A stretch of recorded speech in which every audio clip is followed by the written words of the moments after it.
Saya dulu itu pertama sakit itu di tahun 2019.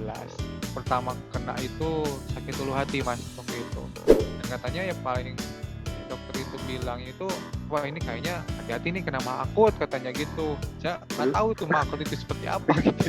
Oke. Tapi dengar kata-kata Iya, mah aku jadi tambah takut ya, Mas, ya? badan itu kayaknya kayak yang ada gempa gitu, Mas. Kalau berdiri itu kayak Hmm. goyang gitu. Oke, Assalamualaikum warahmatullahi wabarakatuh. Salam sehat dan berkah selalu untuk kita semuanya, terutama bagi teman-teman yang malam hari ini sudah standby, sudah nungguin agenda SM Talk Testimoni kita pada malam hari ini. Kita ada agenda SM Talk Testimoni dengan salah satu member yang ikut mentoring dan alhamdulillah sudah merdeka juga. Nah, member kali ini kalau nggak salah, seingat saya beliau ini yang paling parah kemarin adalah kecemasannya. Nah, apa kaitannya dengan asam lambung dan mungkin sensasi apa saja yang beliau rasakan gitu ya? Nanti biar beliau yang sharing ke teman-teman. Nah, nggak usah berlama-lama, langsung Ya. aja kita sambut narasumber kita pada malam hari ini, Mas Adin Nurladin. Assalamualaikum warahmatullahi wabarakatuh, Mas Adin. Waalaikumsalam, Mas Amin. Oke, Mas Adin, mungkin bisa perkenalan terlebih dahulu ke teman-teman, mungkin asalnya dari mana, terus kemudian kesibukan kesehariannya seperti apa gitu, Mas. Terima kasih, selamat malam untuk semuanya. Saya dengan Adi Nurladin, saya berasal dari Bandung. Nah, kebetulan ya bertepatan di kabupaten ya, daerah Kabupaten Bandung.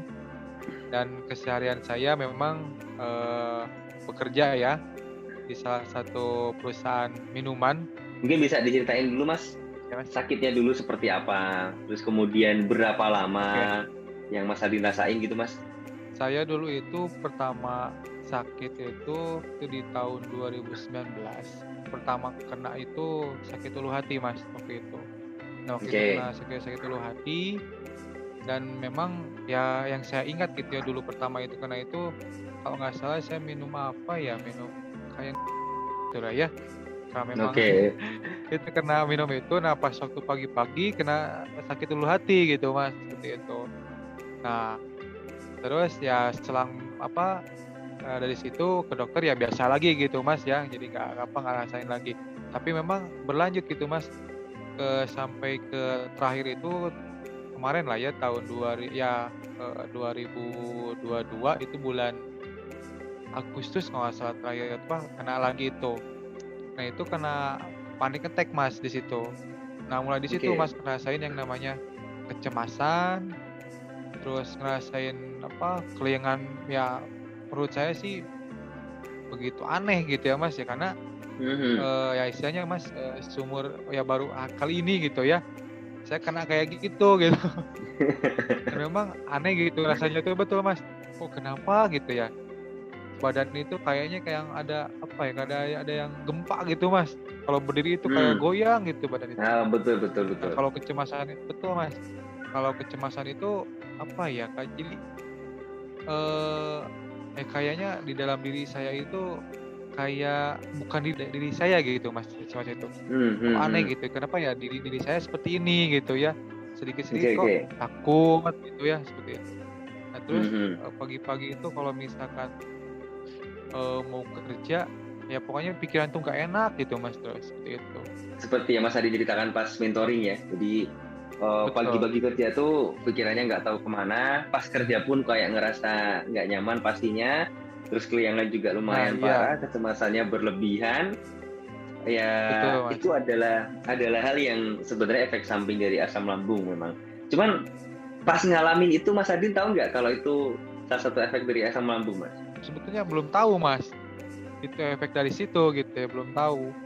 Nah cuman karena memang saya keinginan tahu apakah ini memang dari apa ya, dari mah atau dari yang saya alami gitu ya.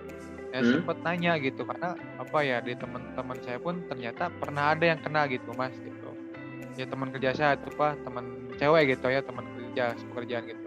Ternyata ada yang pernah Hmm. kayak gitu ya. Oh ternyata ini dari apa, dari lambung katanya seperti itu. Nah makanya saya di situ Oke. cari-cari, Mas, di handphone itu ya tentang apa, mah atau asam lambung seperti itu. Oh, ternyata dari sini kata saya seperti itu. Nah, tapi malah di situ tuh malah malah apa ya, malah kecemasan saya itu meningkat gitu Mas di situ. Karena ketahuan dari lambung, karena apa, karena mungkin saking takutnya gitu Mas. Mas ketika mohon maaf nih searching gitu ya, tahu bahwa ini Betul indikasi betul. dari masalah lambung malah tambah takut, malah tambah cemas gitu ya. Iya, malah tambah cemas Mas di situ. Oke, apa yang Mas pikirkan pada saat baca itu, Mas? Maksudnya ketakutan apa sih yang muncul di pikiran Mas Adin gitu loh? Ya itu, takutnya tuh, apa ya, saya tuh kenanya parah atau enggak gitu ya. Karena memang di Oke. situ masih ngerasa Mas, di lambung itu ya pikiran saya ke lambung, terus ulu hati saya nggak enak pokoknya di apa, di perut itu, pas kena itu gitu Mas. Tapi itu Mas belum belum belum periksa ke dokter lagi pada saat itu. Nah, memang saya pas waktu ya kena panic attack itu, pas 2 harinya itu memang saya ke dokter Mas, sebetulnya, ke dokter. Saya bilang gitu, "Pak, saya kena apa ya, kayak kena panic attack, terus misalkan kena cemas itu sebetulnya dari apa sih?" Kata saya gitu ya, karena memang saya Hmm. apa, nyari tahu gitu ya. Nah, memang kata dokternya itu, ya itu dari masalah lambung katanya. Katanya kata dokternya itu, "Ini dispepsia," katanya seperti itu. "Oh, ternyata dari Hmm. lambung ya?" "Iya," katanya, kata dokter itu dari lambung. Dan katanya ya paling si dokter itu bilang itu, "Wah, ini kayaknya hati-hati nih kena mah akut," katanya gitu. Saya nggak Terus? tahu tuh mah akut itu seperti apa gitu. Oke. Tapi dengar kata-kata Iya. mah aku jadi tambah takut ya, Mas ya. Nah iya Mas, malah lebih tambah, aduh gimana gitu ya, Oke oke. takutnya Nah, lebih terus terus. parah gitu Mas. Hmm, hmm. Ya Oke. sampai di situ, ya udah Mas kecemasan itu waduh terus tuh kalau misalkan ya intinya nggak enak lah gitu ya kepikiran itu sama ke Hmm. ini tuh gitu, Berarti yang paling gitu parah Mas. tuh kecemasannya sama keliengannya ya, Mas ya. Kelengan Mas, betul betul. Kalau kalau Kecemasan bagian sama kelengan itu dada yang apa paling apa mengganggu. bagian kalau bagian dada apa perut gitu apa yang paling parah dulu, Mas? Nah, kalau paling parah sih memang sebelum datang kecemasan itu ulu hati Mas yang kena. Cuman kalau dada Oh iya. alhamdulillah sih yang seperti apa ya kata orang apa ya, panas dada gitu ya, Hmm. itu memang saya nggak ada. Cuman kalau dari sesak itu aja sih Mas pas kena panic attack itu aja. Itu kondisi yang kita nggak bisa kontrol gitu ya. Dan itu Betul biasanya akan memunculkan trauma yang sangat-sangat dalam banget. Jadi kita akan takut mengalami betul. kondisi seperti itu. Apalagi kalau kondisi itu terjadi di tempat umum. Wah, itu kan bikin kita trauma banget Nah kan. iya Nah, Mas, kalau kalau Mas iya Adi iya pada iya. waktu itu panik attack-nya seperti apa, Mas? Waktu itu sih Mas, karena saya pas kena panic attack itu sebetulnya pas mau tidur Mas, sekitar 9:30 lah kalau nggak salah gitu ya. Memang dari sebelumnya itu kan, dari apa, kena ulu hati itu, saya sebetulnya udah ngerasa cemas tuh Mas, "Kenapa sih?" katanya Hmm. pacar saya itu, ya di kerja itu ya gitu ya, "Kok beda gini?" gitu ya, ngerasa ngerasa cemas terus gitu ya. Saya tuh, ya udahlah biarin aja mungkin nggak apa-apa gitu ya, karena memang nggak tahu gitu. Nah memang pas selang 1 minggu kalau nggak salah dari situ, nah dari apa, dari pikiran tuh sorenya itu memang sebetulnya sudah nggak enak gitu Mas. Nah, pas saya mau tidur sekitar jam setengah 10, ya pas mau tidur lelap gitu ya, pikiran tuh kayak yang mumet gitu Mas di pikiran itu, gitu, mumet gitu. Nah, di situ Mas, akhirnya saya kena panic attack, sesak apa, jadi kayak napas itu kayak yang, apa ya, habis olahraga gitu Mas, gitu ya. Hmm. Olahraga gitu ya, habis olahraga yang apa, yang lari cepat atau bagaimana gitu ya, jantung berdebar gitu Mas. Itu, jadi ya saya ngerasainnya itu malam-malam Mas, sekitar jam 9:30 lah gitu. Oke, pas itu langsung periksa ke dokter gitu ya? Atau enggak? Besoknya Mas, besoknya sebetulnya, pas pagi-paginya. Nggak bisa tidurnya karena Iya memang ngerasain nafasnya berada di kepalanya keliengan atau ngerasain ketakutannya, Mas? Maksudnya pikiran negatifnya banyak gitu? iya, memang jadi dari pikiran negatifnya itu yang banyak Mas, gitu. Kalau Oke oke dimeremin oke. ada pikiran tuh aneh gitu tuh, seperti itu. Heeh. Iya, Jangan-jangan kalau udah aku tuh nanti sampai ini subuh saya nggak bisa tidur. gimana gitu ya? Nah, itu Mas, Oke. betul ada kepikiran itu, gitu. Oke, Pak. Paham paham. Jadi memang kadangkala Mas Adinia dan teman-teman yang nyimak malam hari ini kita tuh kadang nggak sadar bahwa kita tuh justru men-trigger kecemasan kita sendiri loh. Nah, men-triggernya itu dengan self-talk yang negatif itu, dengan kata atau kalimat-kalimat yang negatif itu. Cuman masalahnya kita nggak sadar ya Mas Adin ya, bahwa kalimat yang kita bicarakan Iya, dengan betul, diri Mas. kita sendiri itu malah bikin kita jadi tambah cemas, bikin kita jadi tambah takut gitu loh. Masalahnya nggak sadar gitu. Nah, Nah, iya, gitu. maka idealnya teman-teman harus mulai menyadari juga bahwa self-talk itu atau kalimat yang sering teman-teman batin dengan dirinya, yang sering dibicarakan dengan dirinya sendiri, ya, yang itu ada suaranya, teman-teman kayak ngomong memotivasi dirinya sendiri gitu, atau yang nggak ada suaranya, yang dalam hati lah ya ngomongnya, itu powerful banget loh kalimat itu.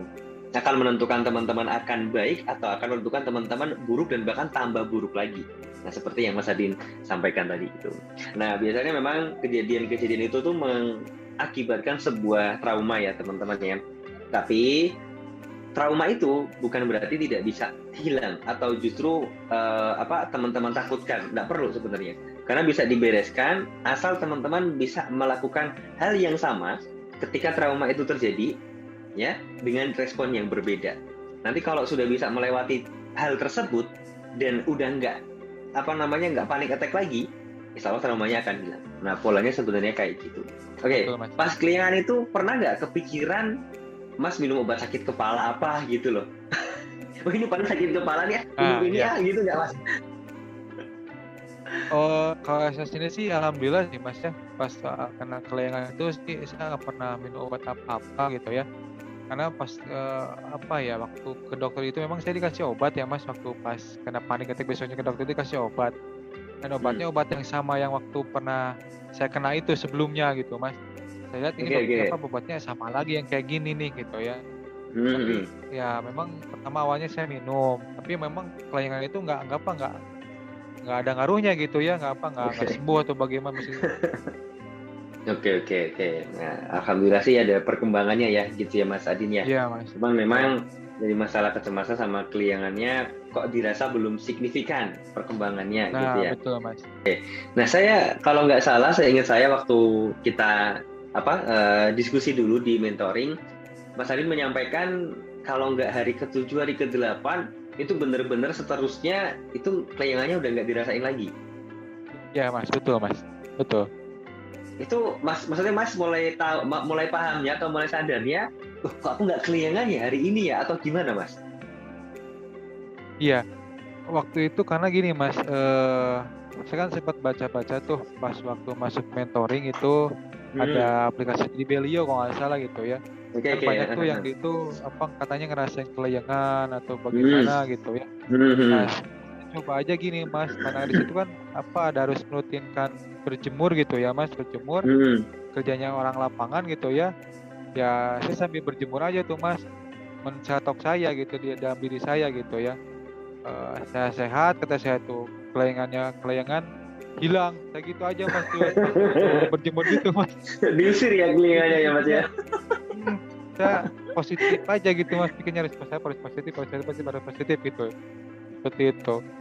Nah, alhamdulillah Mas, memang